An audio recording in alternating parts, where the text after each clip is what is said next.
What is up, guys? Private Eye Russ here. Welcome to another episode of the Private Eye Russ Show.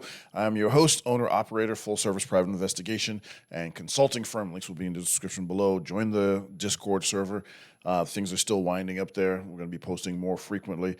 And contact page on my website. Follow me on X, all the rest of that stuff. Anyway, so let's go ahead and get straight into this. This one is going to be a little bit of a kind of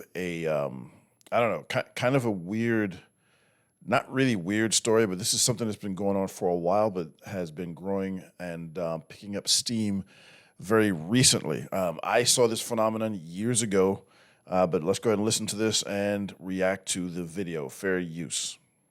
Well, if the stories are to be believed, more and more women are turning to escorts to get what they want. The idea of picking up a guy in a bar or risking their safety on dating apps is no longer appealing. Women are giving themselves permission to prioritise pleasure without commitment, and they're happy to pay for it. Anna Grossman is the founder of Melbourne's elite male escort agency, her confidant, aiming to remove the shame and stigma surrounding the industry. She says she has a roster of quality companions who are primed and ready for intimate dates, respectful conversation and sensual experiences. To tell us more, here's Anna. Hi, Anna. Sorry, I tried not to sound creepy when I was reading it, but I think I did by mistake. How does a happily married suburban mum of two get into the escort business? Good morning, Larry and Kylie. Thank you so much for having me. I speak to a lot of women. I have my whole life, and they tell me what they want. So they've told me that they're looking for a quality gentleman where they can meet and be intimate, but without the commitment, and that's been really difficult for them. And I had a lot of single and divorced friends, and that's where sort of the idea came from. And now you're seeing demand growing. Absolutely.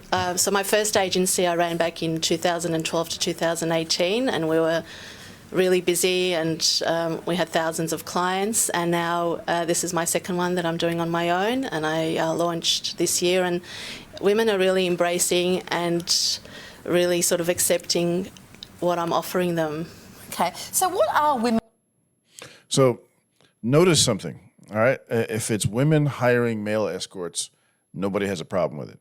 If it's men hiring female escorts, we're all perverts and predators, all right? So just pointing out the disparity in the way things are treated. Women will do the same thing men do, which they do. Just like there are women who travel for fun bedroom activity, just like men do. There are women who pay for fun bedroom activity when they travel, just like men do. But when men do it, they're predatory and losers. Women do it, they're liberated and just looking for something, for a special experience. All right, anyway, let's keep going. Women looking for, like, what do they want and why?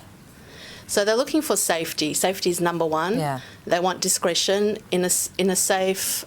Okay, safety and discretion. Yes, I agree 100%. Safety meaning, obviously they don't want someone to, do something bad to them or something they don't want, right?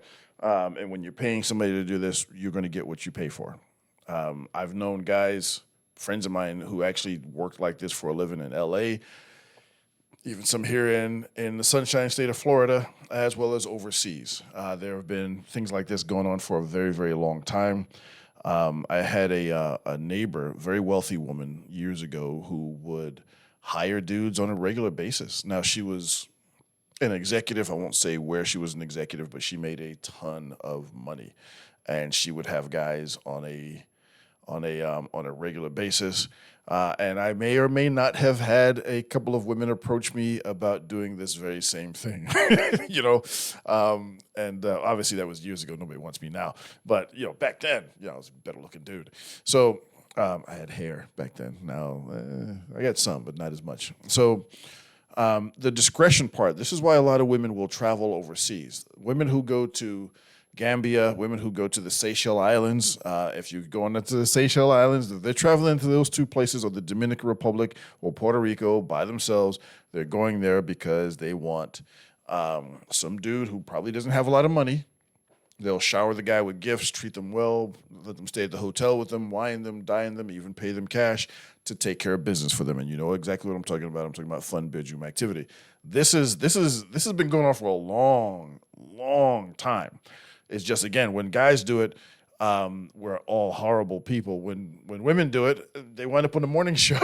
The company winds up on the morning show. This is ridiculous. Anyway, let's keep going. Fair use.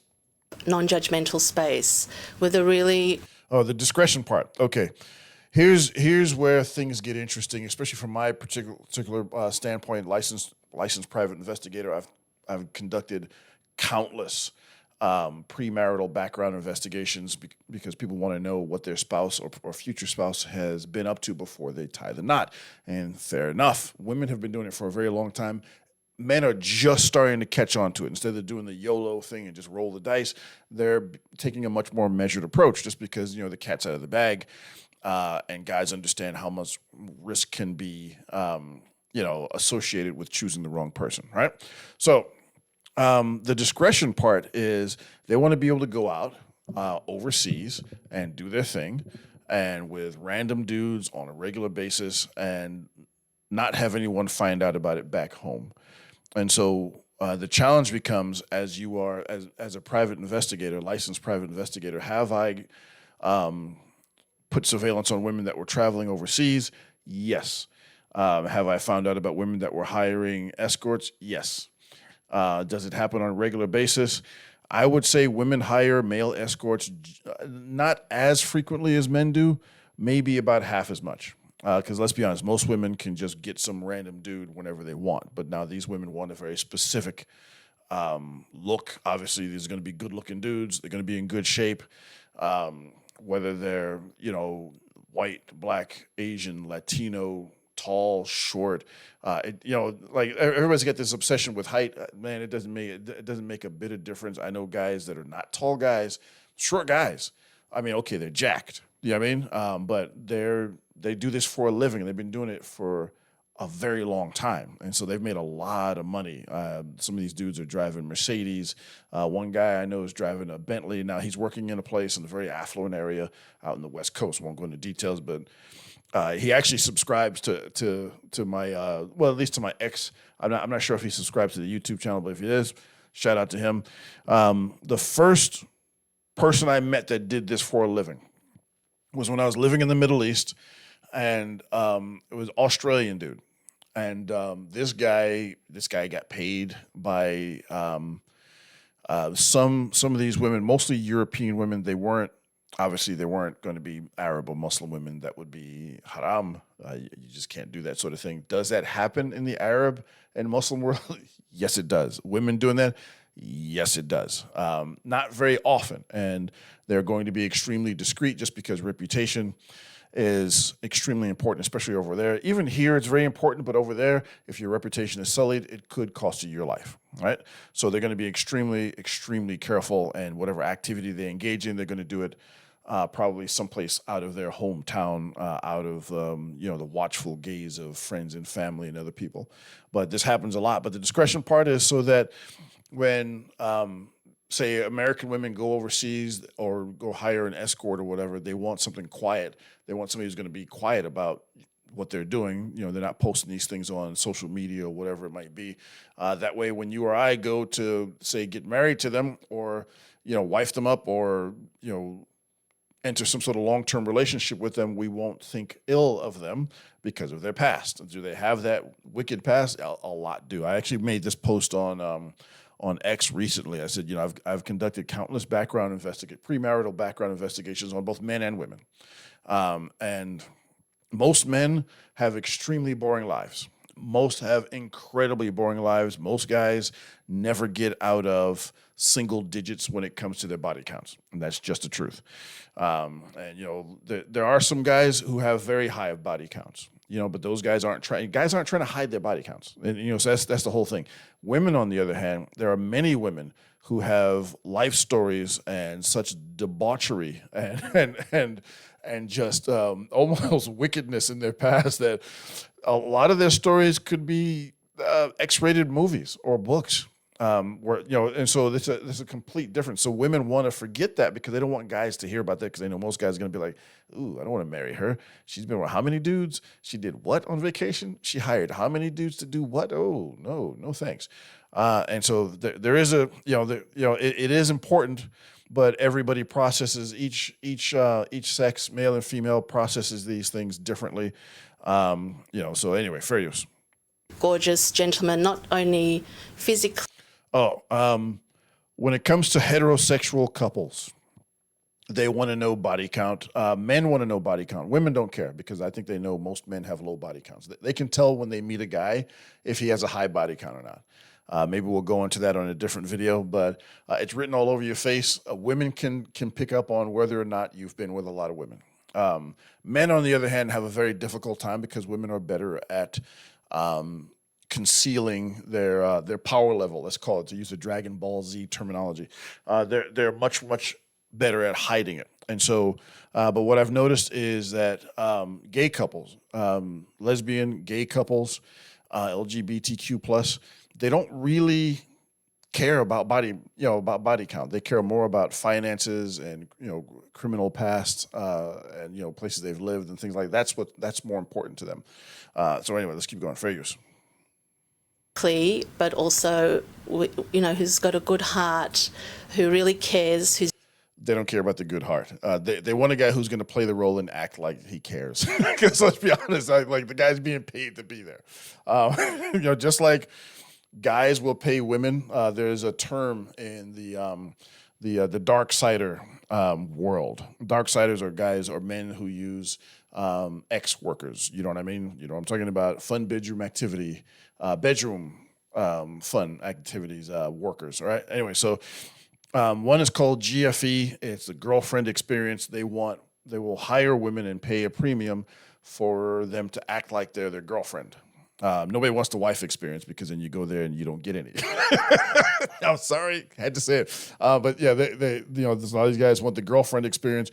Women are paying for the same thing. Now, do I know women who have hired guys? Yeah, I know actually quite a few. And they are typically women who make a ton of money. And again, your boy Private Eye Russ was actually offered work. Actually, one of those offers wasn't too long ago. So, maybe somebody still does find me good looking. But when I was younger, yeah, that happened quite a few times, especially when I lived in California. And one offer was, well, I won't go into it. Well, you know what? If we get to 2,000 subscribers, maybe I'll tell you guys that story. All right. Put a link in the description if you guys have ever had that sort of proposal launched their way. Anyway, let's keep going. Fair use. Is genuine and compassionate, and has chivalry. All those really important values that all men should have. Right. Her confidant is described as an elite male escort agency. So how do you decide which companions end up on your books? What's the criteria? So they usually email me or they give me a phone call, and I can tell by the way they email, the wording, if it's only a 3. I can almost guarantee you at least a third of her clients calling for men, maybe more, are other guys. That's a big thing also too. Gay men will hire gay male escorts. So a lot of these dudes will play both sides of the fence. All right, not putting them down, just stating the fact. That happens a lot, actually. 3-word email, then I know there's not really much more than that. I'm looking for a man with substance, someone who really understands women and who really just loves every aspect of a woman and just wants to please and pleasure and have fun with it all. It's all about having fun and not taking things too seriously. Yeah, but it is a job for them, for the male escorts. Yeah, exactly. They're getting paid to do this, but women don't mind someone playing a role so they could, fill that fantasy or whatever it is they want to do. This is going to cater to them 100%. They'll hire a guy to do that, but if you do that in real life, they're not going to respect you. Anyways, keep going. So they get paid? Yeah, they do. That they all work in full-time jobs. They all come from very professional industries, and this is something they do part-time. On the side? The guys that are doing it are not doing it for the money. Women that do this will do this for money.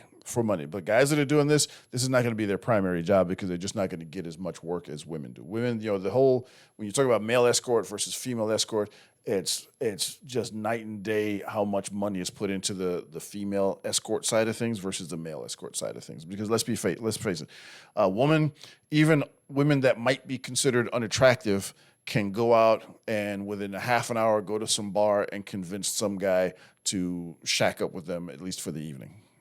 Let's keep going. So to speak. What's the cost? That's optional. Yes. What's the cost? Well, we've got different packages. We start from $500 an hour and upwards. So it depends on what the client needs and requires, and every client is different. Okay, wait. Let's look at wait. Prices start from $450 for cuddles, up to $20K for week-long. $450 to damn cuddle. I'm in the wrong business, guys. I'm in the wrong business. Maybe Private Eye Russ needs to go. I need to change. I need to change up, man. Like, look, okay, $450 for cuddling. Okay, here's the thing. All right, there are cuddle sites where people pay people to cuddle. I was joking about that. Me changing business. I'm not going to change business. I love what I do. I mean, I love fun bedroom activity also, but it doesn't pay me anything. All right, so there are cuddle sites where women will cuddle with guys. Women get paid to accompany guys to cuddle with them. Does that often wind up with fun bedroom activity? Yes, of course it does. It's just like the whole sugar baby thing. Oh, I just go and have dinner with a rich man and go on trips with them. It's strictly platonic. You know, maybe years ago, before the little blue pills came out that old guys could take, you could be like, all right, that old guy is safe. He's not, there's no lead left in his pencil. Not anymore. Nobody's paying chicks money or an allowance, which is what the sugar babies get, to just have dinner or lunch with them. Maybe dinner and lunch might be included in the package. But they are definitely engaging in fun bedroom activity. The same thing goes with cuddle sites. It's hidden fun bedroom activity work, or bedroom work, I guess we could call it. It leads to the same thing, guys. So let's go ahead and keep our realistic hats on. But I guess people want to call things what they want to call them to make it less offensive, I guess, or make it not seem like it's sex work, and it is. But all right, let's keep going. Yeah. So there'd be like hourly or 2 hours, or there'd be. It's per hour, but right? Usually with the boyfriend experience, a minimum of 2 hours is. Boyfriend. See, I didn't know she was going to say that. Boyfriend experience. I said the girlfriend experience. You see, your boy Private Eye Russ is on top of things, guys. All right, so I've found that in the past, 1 hour is just not enough. 2 hours, to sit down, have a chat, and then move into whatever they need to move into. But you offer flexible packages. That's what we're getting, yeah? Yes, yeah, that's right. Why is it so important to shift the negative stigma attached to hiring an escort? For a little bit. Well, I still can't believe that in 2024 we still have a negative stigma when it comes to women using these type of services. Is absolutely just hypocrisy and ridiculous, and women want to do things on their own terms. They're financially independent. Well, here's the thing, though, sister. Men have been judged harshly for using escorts for a very long time. There are, stings and busts on a regular basis. Seems like they've ramped up their efforts to catch guys who literally just want to engage in fun bedroom activity with women who are also, willing to pay to be paid for that service. So women got to deal with the same thing. But how many escort service owners are going to be on the morning show? None of them, unless they're getting carted away in handcuffs. So there should be less stigma. Look, I don't think fun bedroom activity between consenting. Get this now. Let's go. Consenting adults. All right, I'm not talking about someone who's not of age to consent. Someone who's not. Who's not physically or mentally able to, nobody who's being coerced, but what you do with your nether regions should be your business. I'm not saying anybody should do this, but I'm saying if you do this, like how's it the state's business? But they will stick their nose in every piece of your business, and I don't think it's I don't think it's something that should happen.